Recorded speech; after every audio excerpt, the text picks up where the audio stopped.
Hey y'all, and welcome back to the next Loving Home with Liz. So on this episode, we are going to talk about, okay, so you're under contract, so what's next? So the first thing your real estate agent is going to do is get your contract out to everybody who needs a copy of it. For example, your lender, the closing attorney. Everybody gets a copy so that everybody knows what's going on. The next thing that's going to happen is that the home inspection is going to get scheduled. So of course, preferably your agent is going to want you to be there for the home inspection, but that's not always possible. And you want to get that home inspection scheduled as quickly as possible. So a really good home inspector is going to come out to your house. They're going to spend an hour and a half, 2 hours, maybe 3 if your house is really large, going through all the ins and outs of the house. They are going to tell you everything that they can see. Now, home inspectors can't see inside your wall. They can't see things that are covered up. So they're going to do the best that they can do with the tools that they have to let you know what is going on in that house.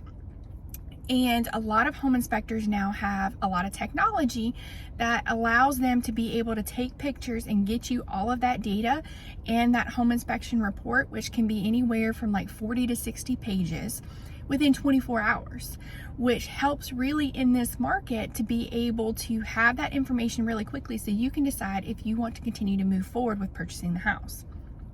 Now, at that home inspection, if you're able to be there, we are going to leave that home inspector alone because they are going to be going through that house and we want their detail-oriented mind to be looking at that house. If you're following them around and talking to them, then you may be distracting them, and we don't want to do that. So at the very end, the home inspector is going to be like, okay, so here are the big things that I found. Let me show them to you. And so they are going to tell you what they're seeing. They're going to tell you what they think is going on. And depending on what it is, they may say, hey, I'm a generalist.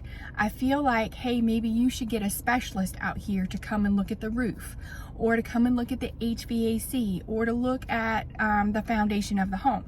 Because remember, I'm a generalist, not a specialist.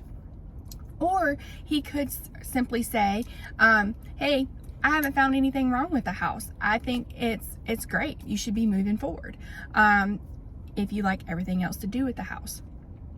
So at the end, once you get the report, that's where you and your real estate agent are going to go through it line by line. And you are going to look at, all right, is anything on here something that would make me not want to purchase this house? What is it that we are going to ask for to be fixed, or what is it that we are not going to ask for to be fixed?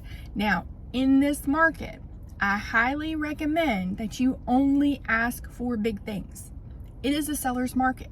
So if you ask for a tub to get recaulked, or a toilet seal to be replaced, those are all things in this market that the seller is going to think that you should be doing as a homeowner. Now, if there's something wrong with the roof, the HVAC, the structure of the home, the plumbing, the electrical, those things most sellers are going to agree to fix unless it is a very highly competitive house. And your agent is going to be the one who's going to let you know where it is that house is going to fall in line with. So again, thank you for tuning into this episode of Loving Home with Liz, and I will see you next time.